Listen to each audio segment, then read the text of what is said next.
The security camera captured Alcoran's face twisted with rage as she screamed at the teenage lifeguard, her manicured finger jabbing accusingly at the "No Outside Food" sign. But when the police cruiser pulled up 30 minutes later, it wasn't for the reason anyone expected. The real crime had been happening right under everyone's noses, and Karen's tantrum had just exposed a secret that would destroy more than just her perfectly curated suburban life. Sometimes the person screaming the loudest has the most to hide. The mercury had climbed to 93 degrees by noon, and the Willowbrook Community Pool was packed with families seeking relief from the oppressive August heat. Children's laughter echoed across the chlorinated water while parents lounged in whatever shade they could find, cold drinks sweating in their hands. That's when Karen Whitmore arrived.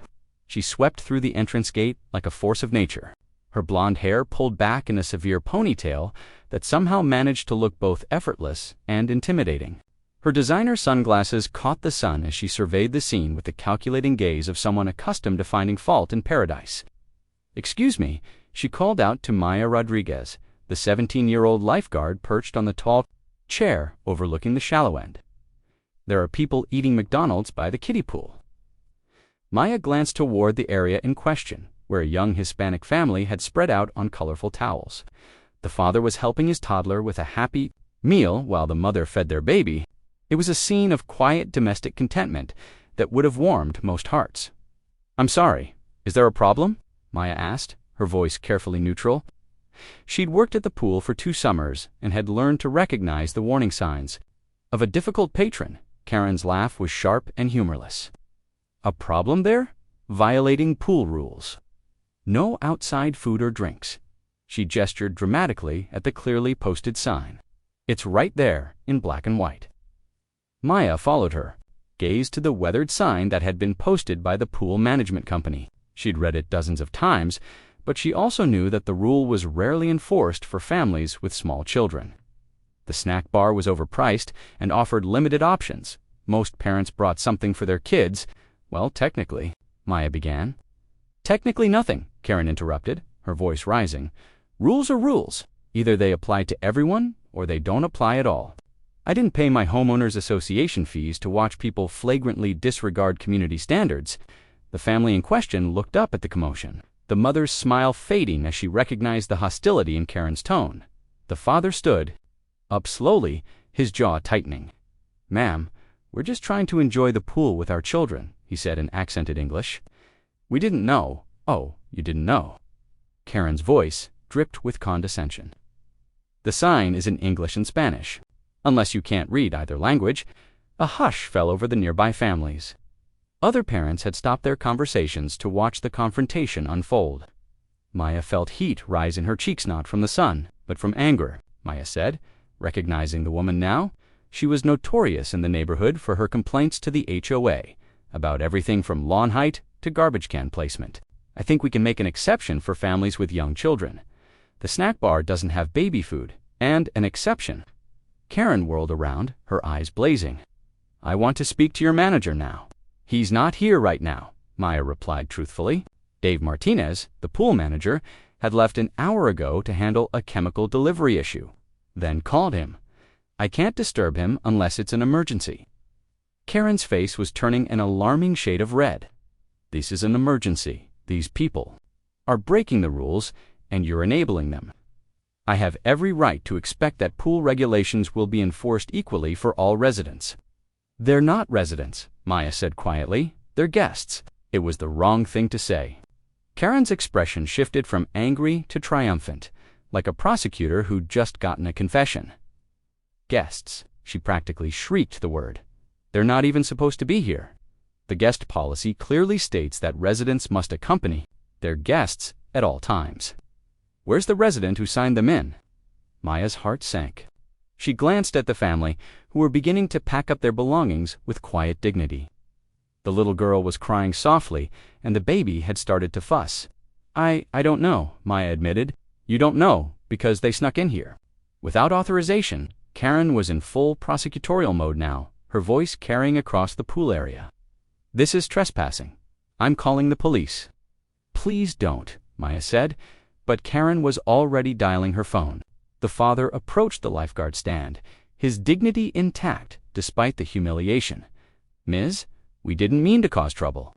Mrs. Patterson from Maple Street said we could use the pool while she's at work. She gave us the code." Maya nodded. Sympathetically, she knew Mrs. Patterson, a kind elderly woman who often invited her housekeeping lady's family to use the pool. It was technically against the rules, but it was also a gesture of human kindness that most people would overlook. Karen, however, was not most people. "Mrs. Patterson is 78 years old and has dementia," Karen announced, loudly enough for everyone to hear.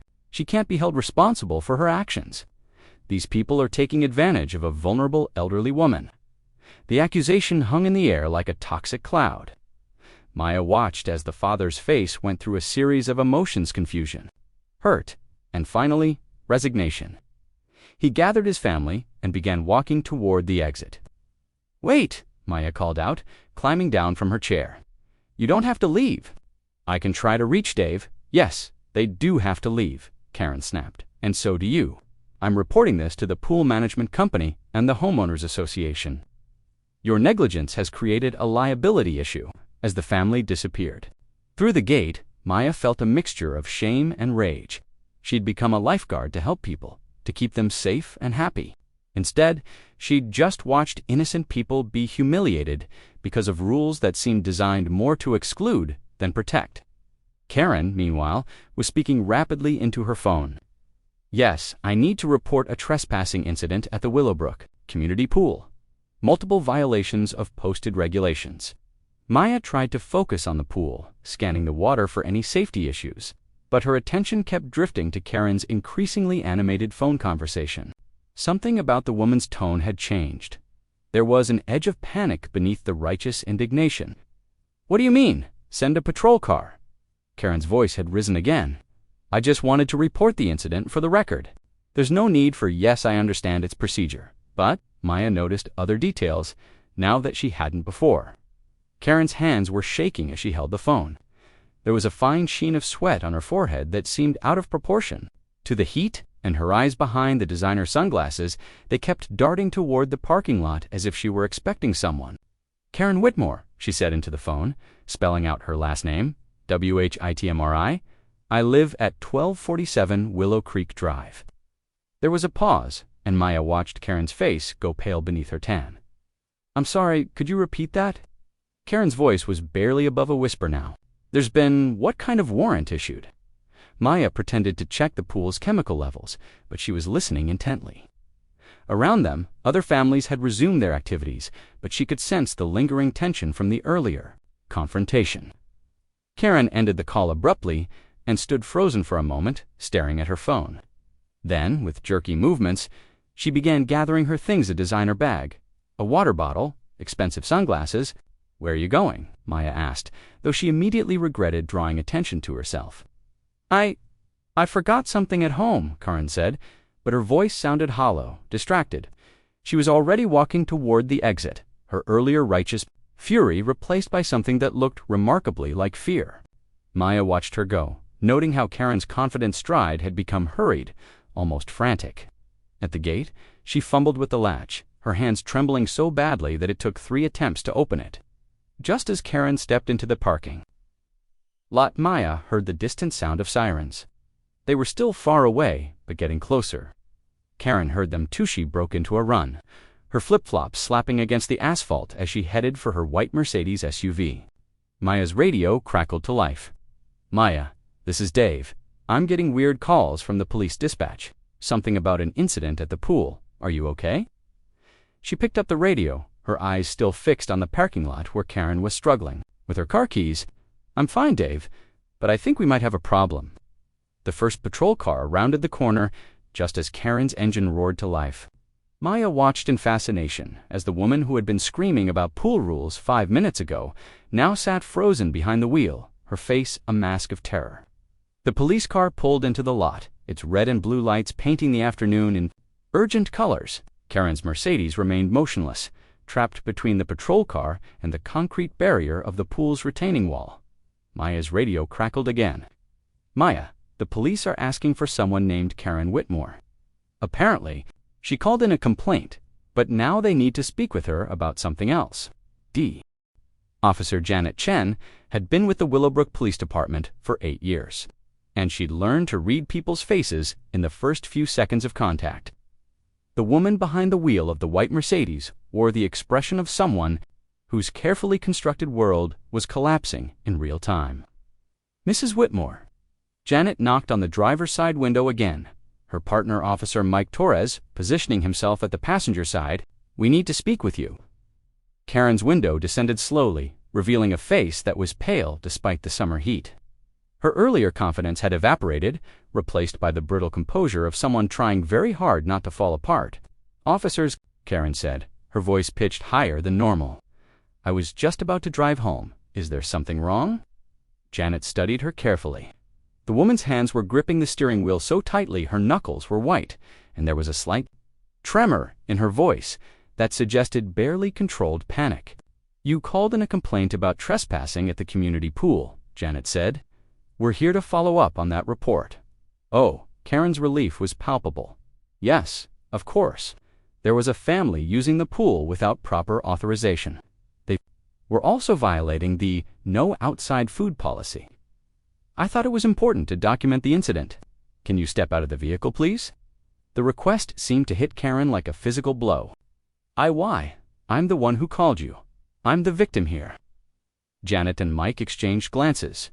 They'd responded to hundreds of complaint calls over the years, and complainants rarely reacted with this level of anxiety to routine questions. "We just need to verify some information," Mike said, his voice calm but firm. "This will only take a few minutes." Karen's eyes darted between the two officers, then toward the pool entrance, then back to her steering wheel. "I really should be getting home. My husband will be wondering where I am." "Mrs. Whitmore," Janet said, her tone becoming more authoritative, "please step out of the vehicle." With movements that seemed to require enormous effort, Karen opened her door and stood up. She was wearing an expensive-looking sundress and sandals that probably cost more than most people's monthly grocery budget. But her usual air of superiority had completely abandoned her. "Is this about the pool incident?" Karen asked again, as if repetition might make it true. "Partially," Janet replied, "but we also need to discuss the outstanding warrant for your arrest." Karen's face went completely white. For a moment, Janet thought the woman might faint. Instead, Karen let out a sound that was half laugh, half sob. "I have no idea what you're talking about," she said, but her voice cracked on the last word. Mike was already running her license plate through the system on his radio. "Control, this is Unit 47. Can you confirm the warrant status on Karen Elizabeth Whitmore, Dobb, March 15, 1979? The radio crackled to life. "Unit 47, that's affirmative. Active warrant for embezzlement issued by the county prosecutor's office this morning. Suspect is considered a flight risk." Karen's legs seemed to give out. She leaned heavily against her car, her designer sunglasses sliding down her nose to reveal eyes that were wide with terror. "There's been a mistake," she whispered. "I work for a nonprofit. I help people. I organize charity events." "I would never Mrs. Whitmore," Janet interrupted gently. "You're under arrest for embezzlement. You have the right to remain silent." As Janet began reading the Miranda rights, Karen's composure finally shattered completely. Tears streamed down her face, carrying expensive mascara with them. "You don't understand," she sobbed. "I was trying to fix it. I was going to put the money back. It was just supposed to be temporary." Mike stepped forward with handcuffs. "Ma'am, you need to stop talking and listen to your rights." "No, you have to listen to me." Karen's voice rose to a desperate pitch. "I run the Children's Cancer Foundation fundraiser. Do you know how much money I've raised for sick children? Hundreds of thousands of dollars. I'm not a criminal." Janet had heard this speech before, in various forms. The pillar of the community, who couldn't believe their actions had consequences. The respected citizen, who thought their good works would somehow balance out their crimes. "Mrs. Whitmore, anything you say can and will be used against you in court," Janet continued, but Karen was no longer listening. "It was for my daughter." Karen screamed, her voice carrying across the parking lot. "Emma needs surgery. The insurance won't cover it." "I was going to pay it back as soon as ma'am." "Please stop talking," Mike said firmly. But Karen was beyond reason now. "She's only 16. She has a heart condition." "What was I supposed to do? Let her die because we couldn't afford the treatment?" Janet felt a familiar twist in her stomach. She'd been a police officer long enough to know that the line between good and evil was often thinner than people wanted to believe. But she'd also learned that desperation didn't justify theft, no matter how noble the cause. From the pool area, a small crowd had gathered near the fence to watch the arrest. Janet could see the teenage lifeguard standing with a group of other employees, all of them staring in shock at the transformation of the woman who had been terrorizing families just an hour earlier. "I never meant for it to go this far," Karen continued, her voice breaking. "It was just supposed to be a loan. I handle all the foundation's finances. I thought I could borrow against the next fundraiser and pay it back before anyone noticed." Mike had the handcuffs ready, but he was waiting for Janet to finish the rites. It was a delicate balance they needed to ensure Karen understood her legal situation while also preventing her from making statements that could complicate the case. "Mrs. Whitmore," Janet said, raising her voice slightly, "do you understand these rights as I've explained them to you?" Karen nodded through her tears, but Janet could see she was still in shock. "I understand. But please, you have to believe me. I'm not a bad person. I was trying to save my daughter's life." "Ma'am, I need you to put your hands behind your back." Karen complied, her movements mechanical. As the handcuffs clicked into place, she seemed to shrink in on herself, the last vestiges of her authoritarian persona disappearing. "What about my car?" she asked, her voice small and defeated. "We'll need to search it," Janet replied, "and it will be towed to the impound lot. But I need to pick up Emma from school. She doesn't know about any of this. She can't see me like this." Janet's expression softened slightly. "Do you have someone who can pick her up? A family member or friend?" Karen's laugh was bitter. "Friends, do you know what this neighborhood is like? I've spent so much time making sure everyone followed the rules, making sure everything was perfect. I don't have friends. I have people who tolerate me because I get things done." It was a moment of brutal self-awareness that made Janet pause. She'd seen Karen's type before the neighborhood enforcer, who wielded the homeowners association rules like weapons, who found power in nitpicking and control. But she'd never considered what drove that behavior. "What about your husband?" Mike asked. Karen's face crumpled. "Richard doesn't know. He thinks I'm handling everything. He's been working double shifts to try to pay for Emma's medical bills. And I kept telling him not to worry, that I had it covered. He trusts me completely." The radio crackled again. "Unit 47, control. The district attorney's office is requesting that you bring the suspect in for processing. They want to discuss a possible plea agreement." Janet nodded to Mike, who began walking Karen toward their patrol car. As they passed the pool entrance, the crowd of onlookers parted silently. Janet could see the range of emotions on their faces: shock, curiosity, and in some cases a kind of grim satisfaction. "Wait," Karen said suddenly, stopping short. "The lifeguard, Maya. I got her in trouble for nothing. I threatened her job because I was angry and scared, and I took it out on her."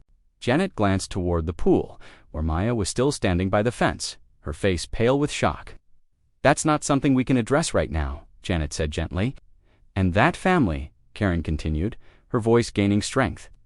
"The Rodriguez family? I humiliated them. I called them trespassers and thieves, when the only thing they were guilty of was accepting kindness from a neighbor. Mrs. Whitmore, I became the very thing I was trying to hide from," Karen interrupted, her voice filled with a terrible clarity.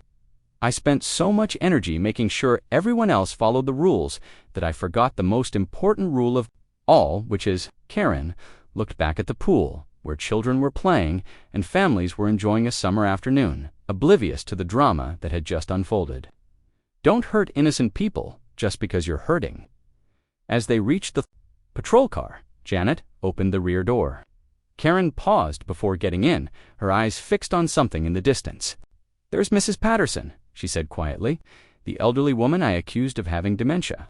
She's probably wondering why there are police cars in her neighborhood." Janet followed Karen's gaze and saw an elderly woman standing in the doorway of a house across the street, her face creased with concern. "She doesn't have dementia," Karen admitted. "She's one of the sharpest people I know. I said that because I was looking for any excuse to justify my anger." "Why were you so angry?" Karen was quiet for a long moment. "Because I was scared. And when I'm scared, I try to control everything around me. I thought if I could just make everyone else follow the rules, If I could just maintain order, then maybe Maya Rodriguez stood in the employee break room of the Willowbrook Community Pool, her hands wrapped around a cold bottle of water she hadn't touched in 20 minutes. The small space buzzed with nervous energy as her coworkers peppered her with questions about Karen's arrest. "I can't believe she was stealing from a children's charity," whispered Jenny, the other lifeguard on duty. "She always acted like she was better than everyone else. My mom says the whole neighborhood is talking about it," added Marcus, the maintenance worker. "Social media is going crazy. People are posting screenshots of all the nasty emails she sent to the HOA.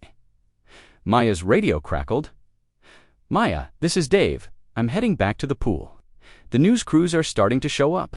Don't talk to any reporters." Okay, she keyed the radio copy. That Dave through the small window, Maya could see the pool area returning to normal. Families were swimming again, children were playing, and the earlier tension had mostly dissipated. But she couldn't shake the image of Karen's face crumpling as the handcuffs clicked into place. "Earth to Maya," Jenny said, waving a hand in front of her face. "You're spacing out again. Sorry," Maya said. "It's just ... Did you see how scared she was? Not angry, not defiant, just terrified. "She should be scared," Marcus said firmly. "She stole money from sick kids. That's about as low as you can get." Maya nodded, but something about the whole situation felt incomplete. She kept thinking about Karen's desperate words about her daughter needing surgery, about insurance not covering treatment. It didn't excuse what Karen had done, but it made her actions feel less black and white than Maya had initially thought. Her phone buzzed with a text from her mother. "Mia, I saw the news. Are you okay? Come home when you can." Maya's heart sank. If her mom had seen the news, that meant the Rodriguez family from the pool incident had probably seen it too. The family that Karen had humiliated and accused of trespassing. "I need to make a call," Maya said, stepping outside into the oppressive heat. She scrolled through her contacts until she found the number for Mrs. Patterson, the elderly woman, who had given the Rodriguez family permission to use the pool. Maya had gotten her number last summer when Mrs. Patterson had asked her to keep an eye on her grandchildren during a visit. "Hello, Mrs. Patterson. This is Maya from the pool. I'm calling about what happened today." There was a pause. "Oh dear. I saw the police cars. Is everyone all right?" "Everyone's fine, but I wanted to ask about the Rodriguez family. Do you have a way to contact them?" "Of course. Maria cleans my house every Tuesday. She's such a sweet woman. Why do you ask?" Maya took a deep breath. "Mrs. Patterson, I need to apologize to them. What happened today, ... It wasn't right. They were treated terribly, and I didn't do enough to stop it." "Oh, honey." Mrs. Patterson's voice was gentle. "You're just a teenager doing a summer job. You can't be responsible for other people's cruelty, but I could have done more. I could have stood up to her instead of just standing there. Would you like me to give you Maria's number? I'm sure she'd appreciate hearing from you." Maya wrote down the number, her hands slightly shaking. After hanging up, she stared at her phone for a long moment before dialing. "Hello?" The voice was cautious, speaking in Spanish. "Hi, is this Maria Rodriguez? This is Maya, the lifeguard from the pool today." There was a pause, and Maya could hear children playing in the background. "Yes, this is Maria. I'm calling to apologize," Maya said, switching to Spanish. "What happened today was wrong. You and your family didn't deserve to be treated that way." Maria's sigh was heavy. "Thank you for calling, but it's not your fault. We've dealt with people like her before, but I should have done more. I should have stood up to her. Mia, you're just a kid, and you were kind to us. That woman, she was angry about something else. We just happened to be there." Maya felt tears prick her eyes. "I saw the news about her arrest, about the money she stole." "Yes, we saw it too. My husband, he's not surprised. He said people who are that cruel to others are usually hiding something themselves. I want to make this right," Maya said. "Would you and your family like to come back to the pool? As my guests, I can make sure there are no problems." There was a long pause. "That's very kind of you, but I don't think we'll be coming back. My children were upset by what happened. They don't understand why that woman was so angry at us." Maya's heart broke a little more. "I understand, but if you change your mind, the offer stands." "Thank you, Maya. You're a good person." After ending the call, Maya sat on the concrete steps outside the break room, feeling the weight of the day settling on her shoulders. She thought about Karen's words during the arrest, about how she'd become the very thing she was trying to hide from. Maya wondered if she'd done the same thing, stood by and watched injustice happen because it was easier than confronting it. Her phone buzzed with a text from an unknown number. "Hi, this is Emma Whitmore. I got your number from the pool directory. Can we talk?" Maya's stomach dropped. Emma Whitmore, Karen's daughter, the one who supposedly needed heart surgery. She typed back, "Hi Emma, I'm so sorry about what happened today." The response came immediately. "Can you meet me somewhere? I need to talk to someone who was there." Maya hesitated. She was supposed to stay at the pool until her shift ended at 6, but Dave had told her she could leave early if she needed.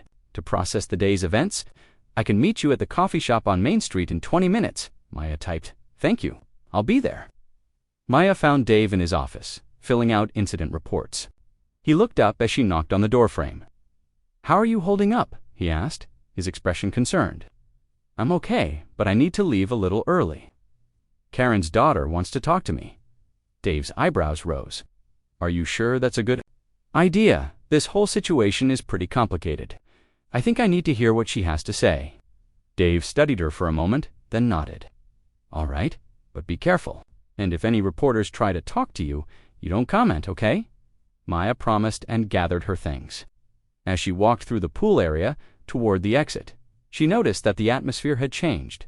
People were clustered in small groups, speaking in hushed tones. She caught fragments of conversation as she passed. ... "Always knew there was something off about her. ... Double quotes. ... Feel sorry for her daughter though. ... Wonder how much money she actually took. ... At the gate, Maya paused and looked back at the pool. Families were still enjoying their summer afternoon, but there was an undercurrent of tension that hadn't been there that morning. Karen's arrest had shattered the illusion of suburban tranquility, revealing the complex web of secrets and struggles that existed beneath the surface of their seemingly perfect community. The coffee shop on Main Street was busy with the afternoon rush, but Maya spotted Emma Whitmore immediately. She was sitting alone at a corner table, her dark hair falling like a curtain around her face. She looked younger than her 16 years, and Maya could see the resemblance to her mother in the sharp line of her jaw and the way she held herself. "Emma," Maya approached the table cautiously. Emma looked up, and Maya was struck by how exhausted she looked.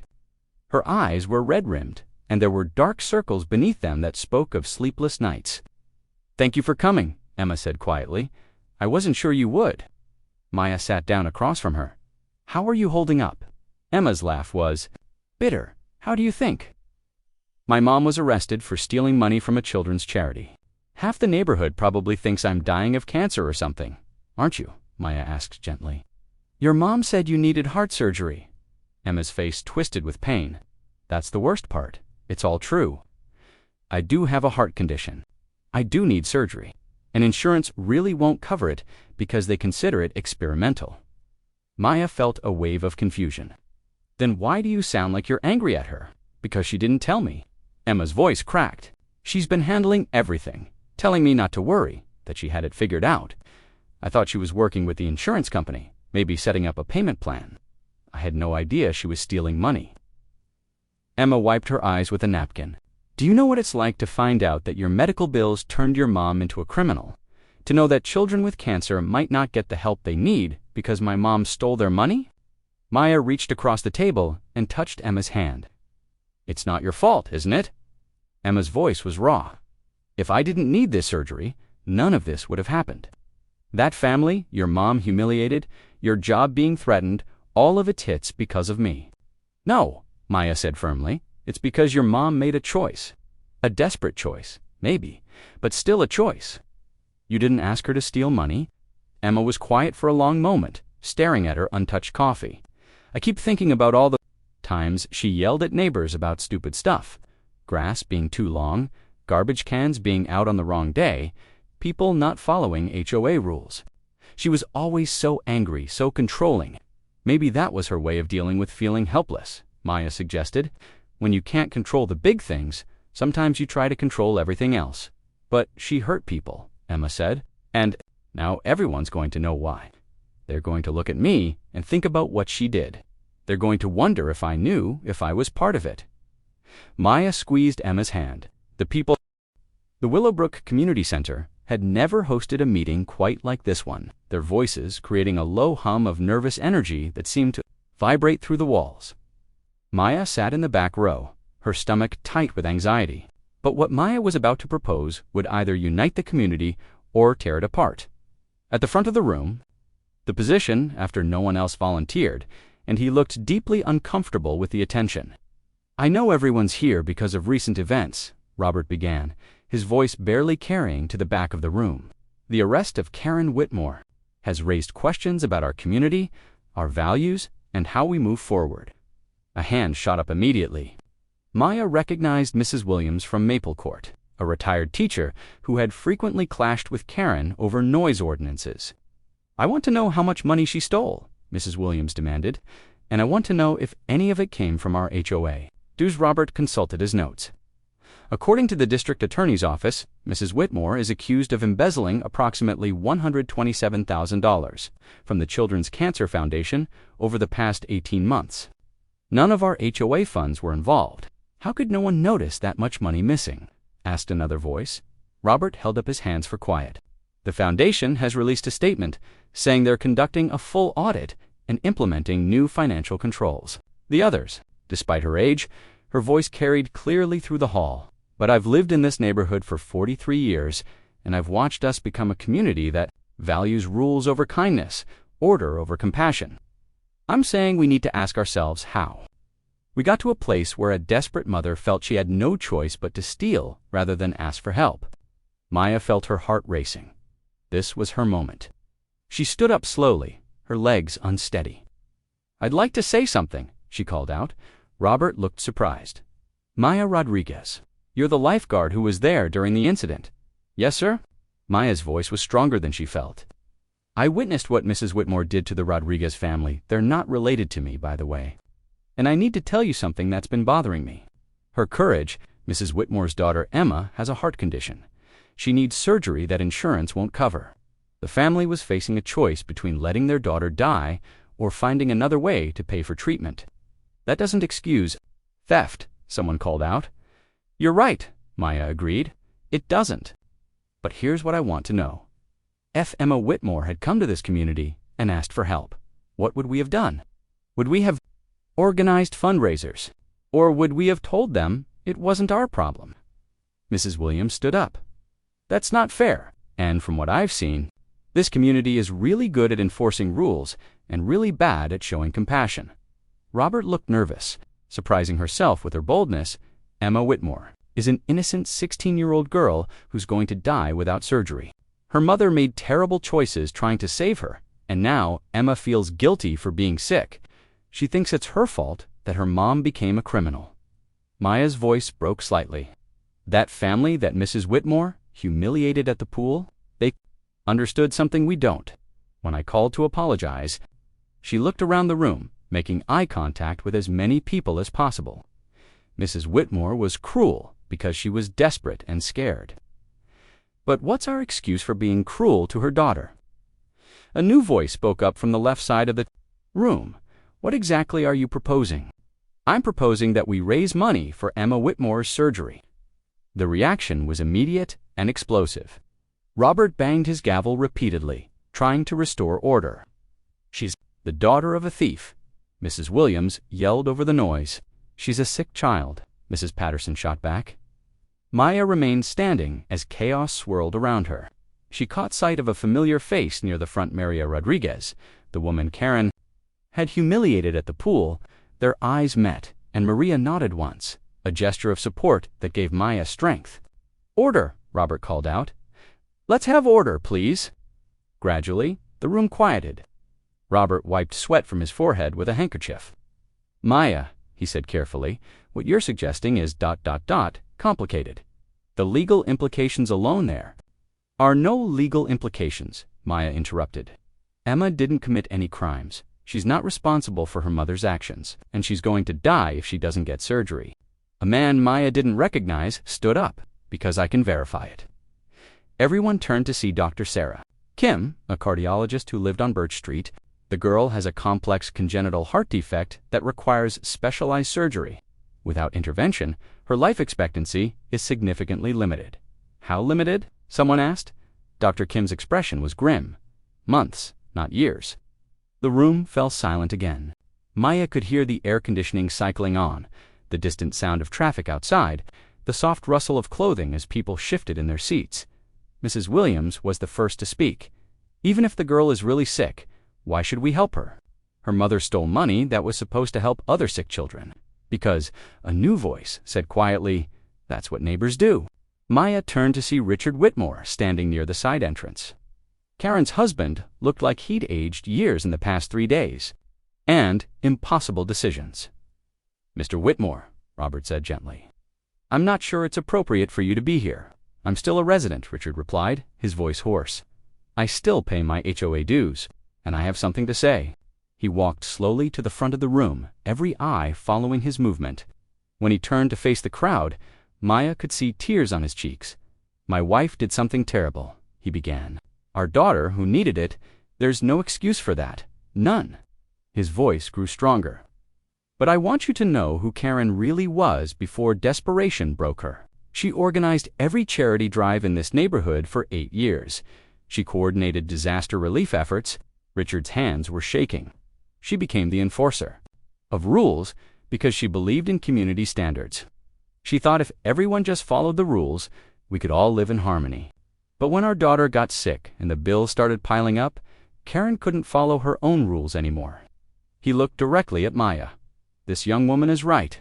We should have been the kind of community where Karen could have asked for help.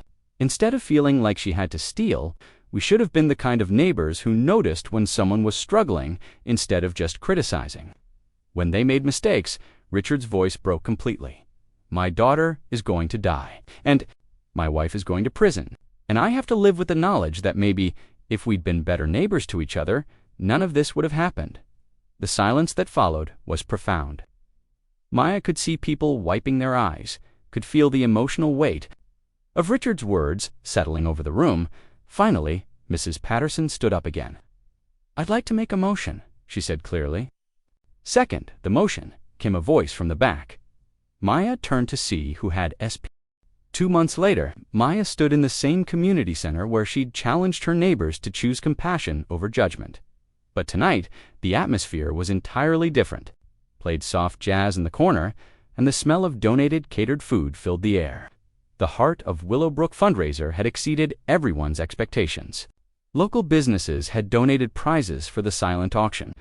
Families had organized bake sales and car washes, and even neighboring communities had contributed after the story spread on social media. The total raised so far, $89,000. Maya watched Emma Whitmore moved carefully through the crowd, accepting congratulations and well wishes. The girl looked healthier than she had 2 months ago, not because her condition had improved themselves. "Penny for your thoughts." Maya turned to find Mrs. Patterson approaching with 2 cups of punch. "Just thinking about how different everything is now," Maya said, accepting the drink gratefully. "Different how?" Maya gestured around the room. 2 months ago, half these people were ready to run Emma's family out of the neighborhood. Now they're donating their life savings to save her life. Mrs. Patterson smiled. "People are capable of surprising themselves when given the chance." Maya spotted Maria Rodriguez helping her children select prizes from the kids' activity table. Their eyes met, and Maria waved. She'd become one of the fundraiser's most dedicated volunteers, proving that grace could triumph over grievance in ways that left everyone humbled. "Maya," she turned to see Dr. Kim approaching, her expression serious but not grim. "I wanted to give you an update," Dr. Kim said quietly. "We've scheduled Emma's surgery for next week. The surgical team at Children's Hospital is confident about the outcome." Maya felt her knees go weak with relief. "And the money? Between the community fundraiser and some additional grants I helped secure, we have enough to cover the full cost of the surgery and follow-up care." The weight that Maya had been carrying for 2 months suddenly lifted from her shoulders. She's really going to be okay. Barring any unexpected complications, yes, Emma should be able to live a completely normal life. Maya excused herself and stepped outside into the cool October evening. She pulled out her phone and scrolled to a number she'd been debating whether to call for weeks. The phone rang 3 times before a familiar voice answered, "Willowbrook County Jail. This is Officer Martinez." "Hi, this is Maya Rodriguez." Maya had added her name to the list 6 weeks ago, but she'd never actually visited. She hadn't been sure what she would say, or whether Karen would even want to see her. "Afternoon at 2 p.m., you'll need to bring ID and follow all facility protocols." After confirming the appointment, Maya stood in the parking lot for a long time. It was a victory worth celebrating. They'd saved a life and discovered something important about themselves in the process. But Maya couldn't shake the feeling that the story wasn't complete until she looked Karen Whitmore in the eye and told her that her daughter was going to live. The county jail was nothing like the community center. Fluorescent lights hummed overhead, the smell of industrial disinfectant filled the air, and everything was painted in shades of institutional green and beige. Maya sat at a small table in the visiting room, her hands folded to keep them from shaking. When the door opened and Karen entered, Maya barely recognized her. Karen Whitmore's designer clothes had been replaced by an orange jumpsuit. Her perfectly styled hair was pulled back in a simple ponytail, and she wore no makeup. But the biggest change was in her eyes, the anger and desperation that had defined her. At the pool had been replaced by something that looked like peace. "Come, I wasn't sure either," Maya admitted, "but I have something to tell you." Karen's expression remained carefully neutral. "How is Emma?" "She's good. Her surgery is scheduled for next week." For the first time since sitting down, Karen's composure cracked. Her eyes filled with tears, and she covered her mouth with her hand. "The community raised the money," she whispered. Maya nodded. "All of it, plus extra for follow-up care." Karen was quiet for a long moment, processing the information. When she finally spoke, her voice was thick with emotion. "I don't understand. After what I did to them, to you, to that family at the pool, ... why would they help her?" "Because they learned something," Maya said. "We all did. We learned that following rules isn't the same as doing what's right. And we learned that sometimes the people who act the worst are the ones who are hurting the most." Karen wiped her eyes with the back of her hand. "I was so cruel to you, to everyone. I was angry at the world, and I took it out on people who didn't deserve it." "You were scared," Maya corrected, "and desperate. That doesn't excuse what you did, but it explains it." "The money I stole," Karen said quietly, "it really was supposed to help sick children. Children like Emma. I became the very thing I was fighting against." Maya leaned forward. "Emma knows that. She knows what you did was wrong. How is she handling all of this, the attention, the community support?" "She's handling it with more grace than most adults would," Maya said. "She's been volunteering at the fundraising events, helping other families navigate the medical system. She's turning her experience into something that helps people." "That's my Emma," Karen said, pride evident in her voice despite everything. "Even as a little girl, she always wanted to fix everyone else's problems." Maya hesitated, then decided to ask the question that had been bothering her. "Do you regret calling the police that day? About the pool incident?" Karen was quiet for a moment. "You know what's strange? No, I don't. If I hadn't called them, I might have gotten away with the embezzlement for months longer. I might have stolen even more money. Emma might have gotten her surgery, but dozens of other children would have suffered." She looked directly at Maya. "My phone call that day was supposed to be about enforcing rules. But what it really did was force me to face the consequences of breaking them. Maybe that's exactly what needed to happen. What will happen to you now?" "My lawyer thinks I'll get 3 to 5 years. With good behavior, maybe less. The district attorney's office is considering a plea deal because I'm cooperating fully with their investigation, and because the money is being repaid." Maya was surprised. "He's moving into a small apartment with Emma, and he's using the proceeds to pay restitution. He says it's the only way he can live with himself. That's a lot of sacrifice. He's a better person than I am. He always has been. While I was stealing money, he was working double shifts and selling our belongings to try to pay for Emma's care legally." Maya felt a lump in her throat. "Emma told me he's been visiting you every week." "He has. Even though I destroyed our family, even though my actions will probably send us into bankruptcy, he still comes. He still brings pictures of Emma and updates about her treatment." Karen's voice broke. "I don't deserve that kind of forgiveness." "Maybe forgiveness isn't about deserving it," Maya suggested. "Maybe it's about choosing to give it anyway." Karen studied Maya's face. "Is that why? You're here to forgive me?" Maya considered the question carefully. I'm here because I learned something from watching you at the pool that day. I learned that when people are cruel, it's often because they're in pain. And I learned that standing by and watching injustice happen makes me complicit in it. You were 17 years old and working a summer job, Karen protested. You weren't responsible for my behavior. No, but I was responsible for my own. I should have stood up to you sooner. I should have protected that family better. I should have seen that you were crying for help instead of just causing trouble. Maya's hand briefly. You did see it? Maybe not immediately, but you saw it when it mattered. You're the reason Emma is getting the help she needs. The way, that was you. They sat in comfortable silence for a moment, to people who had been brought together by crisis and conflict, now connected by understanding and mutual respect. I have one more thing to tell you, Maya said. The Children's Cancer Foundation is implementing new financial oversight procedures because of what happened, but they're also starting a new program to help families who can't afford treatment. They're calling it the Emma Whitmore Emergency Fund. Karen's eyes widened. They're naming it after Emma. Good to come from something terrible. The fund will help families get the medical care they need without having